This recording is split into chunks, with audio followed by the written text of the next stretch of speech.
Government to increase female participation in decision-making positions.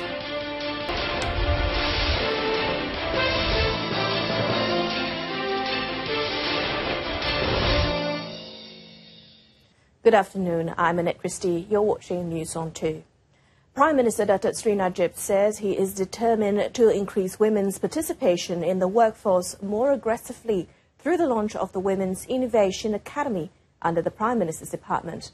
According to him, the academy, to be known as My Win, women currently hold on only 16.8% of director positions in the top 100 listed companies on Bursa Malaysia. Speaking at the launch of the academy last night, Datuk Sri Najib said creating the next generation of women innovators in the corporate sector is very much in line with the government's continuous efforts to increase the number of women in decision-making roles in the corporate sector. Datuk Sri Najib will be the Advisory Council Chairman and is set to chair the first meeting with the Advisory Council's Deputy Chairman, Tan Sri Lim Kok Weng. This advisory board will ensure that the My Win Academy stays on track with its goals to transform women in their career alongside with advancement of technology. Sebab tanpa kita mewujudkan satu akademi seperti ini, kita tidak akan dapat memilih dan menghalakan wanita-wanita tertentu yang ada potensi untuk melalui proses perubahan. Malah bila saya tanya tadi, how was it? Was it productive? They said, no, it was not productive. It was actually transformative. He added that My Win Academy will stay true to its two central pillars, women and innovation. Also present at the launch ceremony were Chief Secretary to the Government, Tan Sri Dr. Ali Hamzah, and Minister in the Prime Minister's Department, Datuk Sri Nancy Shukri. UMNO Vice President Datuk Sri Dr. Ahmad Zahid Hamidi warned party members not to sabotage the campaign process of candidates selected by the party president, Datuk Sri Najib Tun Razak, for the next general election. Now, he said all members and leaders at every level must show their undivided support to the selected candidates to ensure a big victory for UMNO and Barisan Nasional.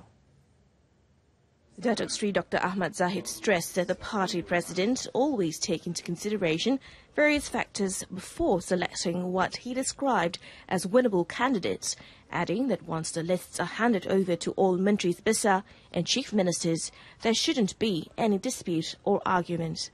Saya menyeru siapa-siapa yang di bawah atau di atas, tidak perlu hantar bas, rombongan untuk lobby PM atau saya, tak perlu. Tidak perlu hantar memorandum untuk mengatakan ada sokongan daripada bawah. Rakyat di bawah lebih tahu siapakah yang mereka perlukan sebagai calon yang akan mewakili mereka, insyaAllah. Datuk Sri Dr. Ahmad Zahid said this in a speech when opening the Kuala Terengganu UMNO Division Delegates meeting in Kuala Terengganu, yesterday. The Halal certification will continue to be strengthened in order to achieve an export target of 50 billion ringgit by 2020. Deputy Finance Minister Dato' Othman Aziz said the process of obtaining the certification should be made easy and standardized in order to optimize the potential of the growing halal industry. Katalah contoh satu syarikat itu dah ada GMP, Good Manufacturing Practices. Jadi dalam standard yang dia sehingga dia mendapatkan GMP tadi ni, apa lagi step, 1-2 step saja lagi untuk dia dapatkan halal. Tak payahlah halal nak pergi buat certification daripada A balik. Datuk Othman said this to reporters after chairing the Budget 2018 Focus Group meeting on the improvement of the halal industry in Putrajaya today.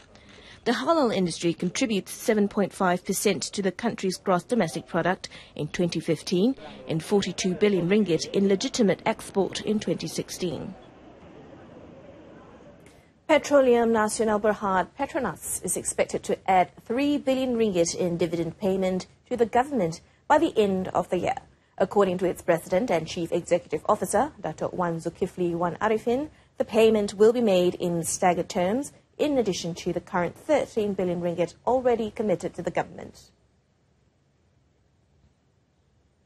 Because of our strong financial performance, the board also approved an interim dividend of another 3 billion ringgit to the government this year, making a total of 16 billion ringgit of dividends to the government, to our shareholder this year.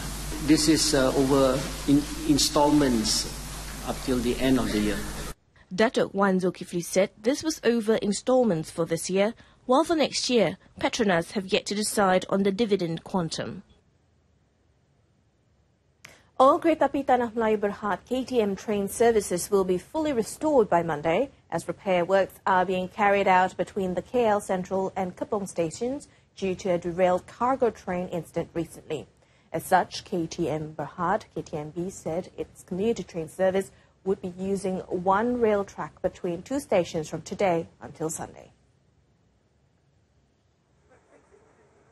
KTMB said in a statement that the commuter service for Batu Caves, Tampin, Pulau Sebang, Batu Caves route will operate with a frequency of 30 minutes, while the Port Klang, Tanjung Malim, Port Klang route will operate with a frequency of between 30 minutes and 1 hour.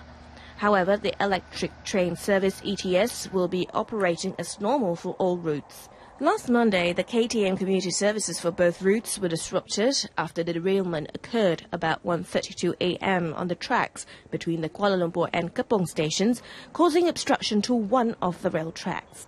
Members of the public can contact KTM call centre at 03 2267 1200 or its website at www.ktmb.com.my, as well as Facebook KTMB Berhad and Twitter at @KTMB_Berhad for latest updates. Coming up in our sports segment, Charlene wins Masters gold in dramatic fashion.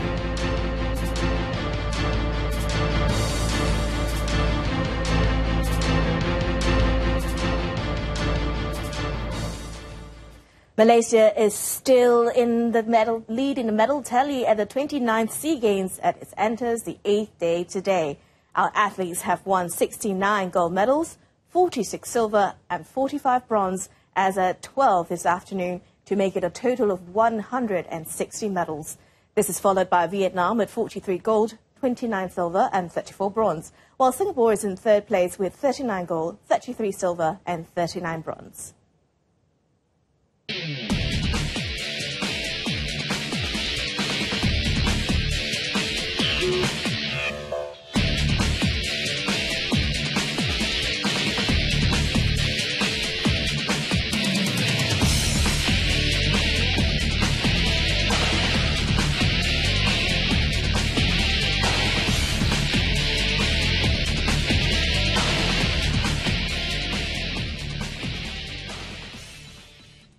In bowling, veteran Charlene Zulkifli won the women's Masters title in dramatic fashion at the Sunway Mega Lanes today, defeating Indonesia's Tanya Rumimba.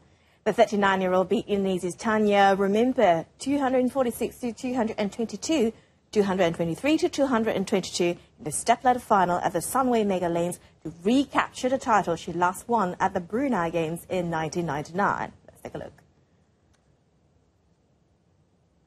In the first match, the step-leader finals, Charlene upstaged Singapore's Shayna Ng 224 to 199 to earn a crack at the title.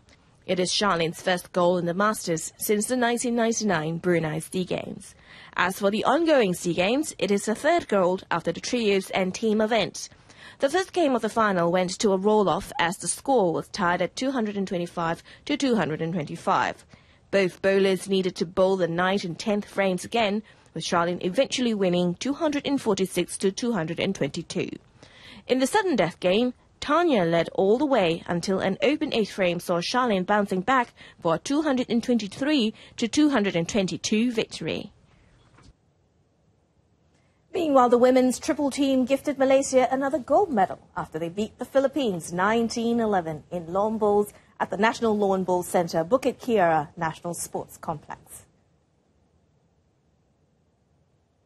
The team, comprising skip Azlina Arshad, Norazlinda Zakaria and Zuraini Khalid, trailed the visitors by 7 at the 6th end and slowly but surely recovered the game going into the 13th end when they turned it around to lead 14-10.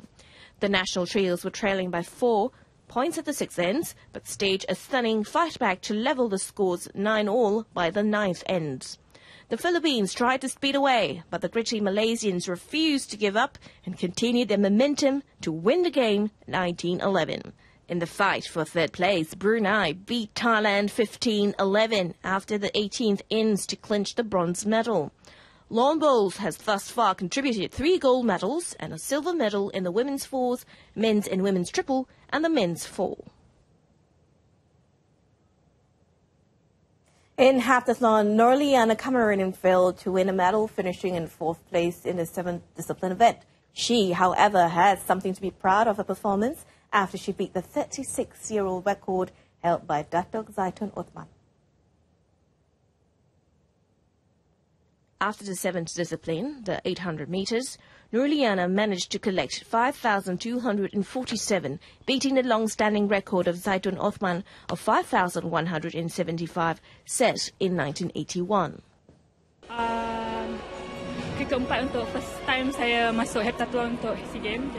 Jadi bagi saya satu pengalaman yang seronok, lagipun rekod baru nasional lah. Memang fokus untuk SEA Games lah. Competition just fokus untuk SEA Games, lepas tu tak berapa. KL 2017 was Liana's second SEA Games after she took part in the high jump in the 2007 Korat Games at the age of 16. That last item concludes this afternoon's edition of News on 2. In our top story, at least 13 killed in deadly Daesh attack on Kabul Mosque. Join us again at 7 tonight for more updates. I'm ANNETTE CHRISTIE. Thanks for watching.